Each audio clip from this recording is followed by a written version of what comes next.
Folks, welcome to the program. Sorry that we're a little bit late with our scheduled broadcast tonight. Earlier on YouTube, if you get the notification a little bit later, I spoke to a new candidate that has announced his candidacy for U.S. Senate in Alabama, going up against Roy Moore and the other guy that no one really seems to care about. Because that was a little late, not really announced, I will go ahead and upload that interview to Facebook directly in a few moments. But to kind of discuss a little bit of the situation that's been going on, because more of you want me to comment on it, and I've been trying to stay out of it, but just like every bad situation, I keep trying to get dragged into it. This whole situation in Alabama is just getting out of hand, and I have not been in Alabama since 2015, so I'm probably the last person that should be talking to anyone really about it. But go ahead, definitely check out that interview with Mac Watson on YouTube. It'll go ahead and be uploaded later. But for now, we have a good friend of the show, Becky Gerritson from the Wetumpka Tea Party. Becky, how are you doing? I am great. Thanks for having me on. So you saw earlier the conversation I had with Mr. Watson. Seems like a gentleman. His heart seems to be in the right place. But I'm still like, it's just... This seems like a bit of a dog pile situation. I'm here in the Beltway, and it seems like people want to, sacrifice him in that book, The Crucible. We had 2 writing candidates before him. Now we had another one this afternoon. I'm losing track of these people. But Mr. Watson seems to be getting some steam upon conservative base that's truly disenfranchised with a lot of the East Coast politics that are being interjected into Alabama. What's your take on this whole situation? Do you think it's some type of massive establishment plot, or are people just really fed up with it? What's it like on the ground? Well, what I'm seeing on the ground is his supporters are not leaving him. We all feel like this is just a major hatchet job, especially from the right. But of course, the left is piled on too, and they're happy to have their candidate, Doug Jones, rise to the top. But poll numbers are not moving as much as they would like to see. But let's talk a little bit about some of these accusers. Do we have a couple of minutes to do that? Yeah, go ahead. Well, first of all, so that your watchers and your listeners know that no one has pressed any charges. These are all just accusations. They come from almost 40 years ago. It's a he said, she said kind of situation. Roy Moore has denied these allegations over and over. And I'm just shocked that they're trying to lump him in with all these other people that there is evidence, like Al Franken. There's pictures with Conyers. There's a payoff. Menendez, there's a payoff. He's going to court right now. Why did these allegations not come out when he was running for Chief Justice of the Alabama Supreme Court? He ran twice. He ran for governor twice. In 2003 and 2016, there was a lot of controversy surrounding him and the 10 Commandments and him and traditional marriage. When people were piling on, why did these accusations not come out then? Why is it 30 days out or so from the election? Now all of a sudden these 40-year-old accusations are coming forward. And then when you start to look at the accusers, and you look, the 14-year-old girl, supposedly at the time, Leah Korfman, there are holes in her story. Talking about she didn't have a phone in her bedroom. Most likely when he met her in the courthouse, she says that he approached her as she was waiting outside of a courtroom. Well, court documents show that most likely she was in the courtroom because it was a custody battle between her mom and dad over her. Then 12 days later, she went to live with her dad. So this address where all this was supposed to have happened, she wasn't even living at the home at that time. It's just, things are falling apart. And then you look at Beverly Nelson. She's the one being represented by Gloria Allred. The restaurant details are wrong. The yearbook is forged.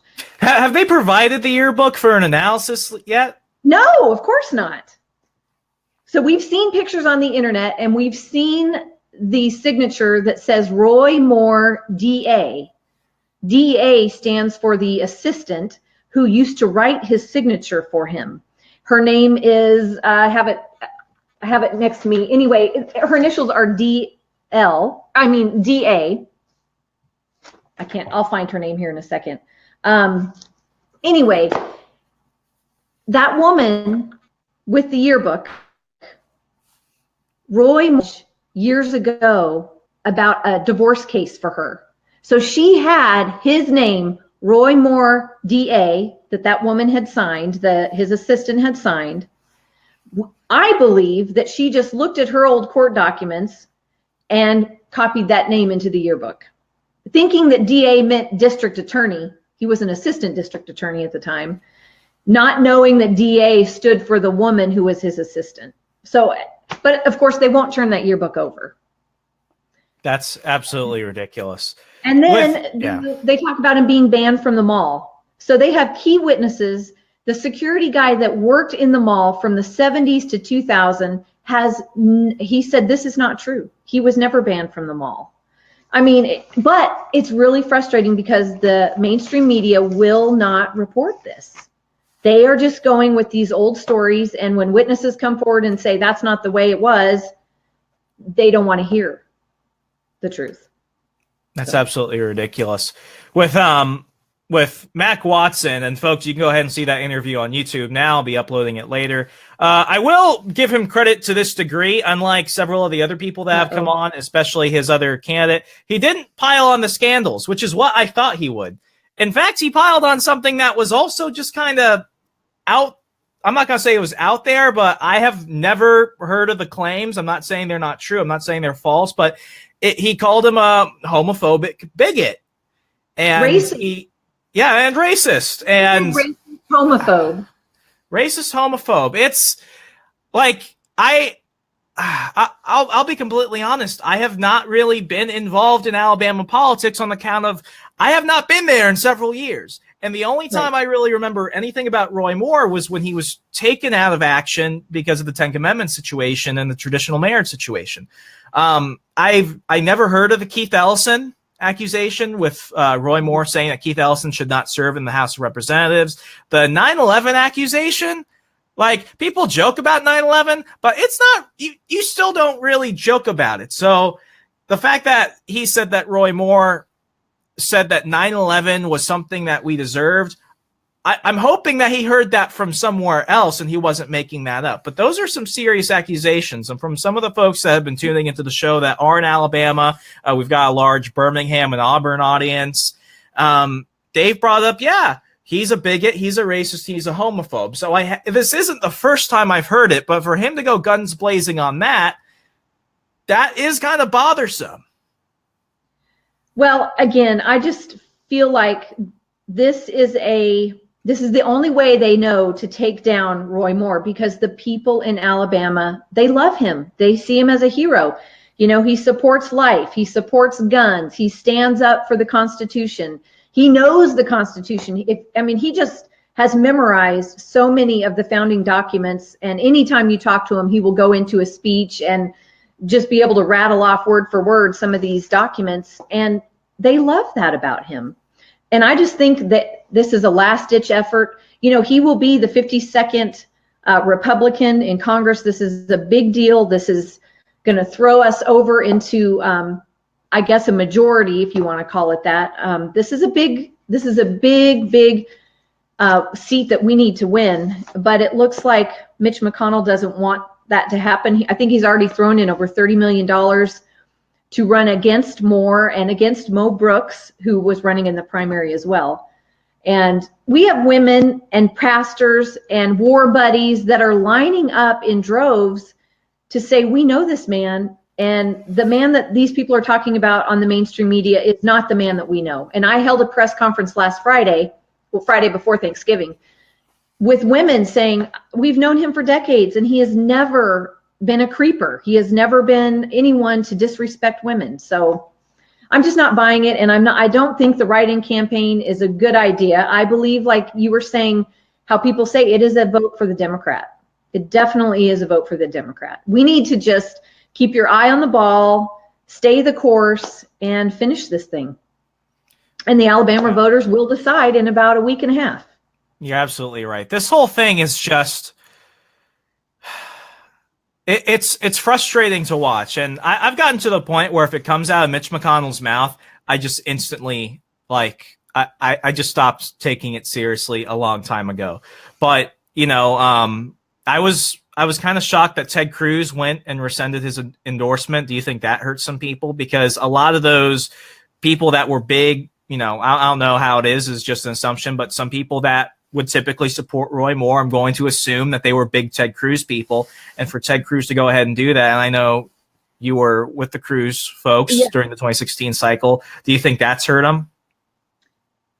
It may have dissuaded some, but I really, on the ground, when I talk to people, and I'm out there a lot talking, people just aren't buying it, and they're still voting for him, and it's kind of firing them up. And fundraising has really, really picked up in the last couple of weweeks because of all this. He's gained more money thanks to the attacks from the media and everyone else than anyone ever really assumed. He has. And people, you want to say people are piling on with all the negative stuff, but you see the opposite happening too. They're piling on with the good stuff, press conferences, rallies, all money being sent. And people are fighting back, and I think it's a good thing. Becky, I've got to let you go in a minute. For those voters that are still, on the fence, those conservatives that are like, I just don't want to be part of this. I'm just going to go ahead and stay home. I might even vote in write-in. What's your message to those people? What do you think they need to pay attention to? Well, my message is, first of all, we need a conservative. And like you said, with Mitch McConnell, anybody that he doesn't want is probably the one that we want. So that's a good sign there. But I think you just need to keep your eye on the ball, stay the course. Remember that Doug Jones was an attorney helping someone who was a KKK member. He believes into abortion up to time of birth. Yeah, I'll send you that, and then you can talk about it. Time of birth. I'm sorry, but I don't believe in partial birth abortion or letting a child go 9 months and then killing them as they're coming out. And I'm very concerned about stand on guns. So I think if you care about those things and you care about having a conservative in Washington who believes in the Constitution, then you need to vote for Roy Moore. All right, Becky, thank you so much for coming on such short notice. Greatly appreciate it. Best of luck out there with everything you do, as always. And Merry Christmas to you. You as well. Bye.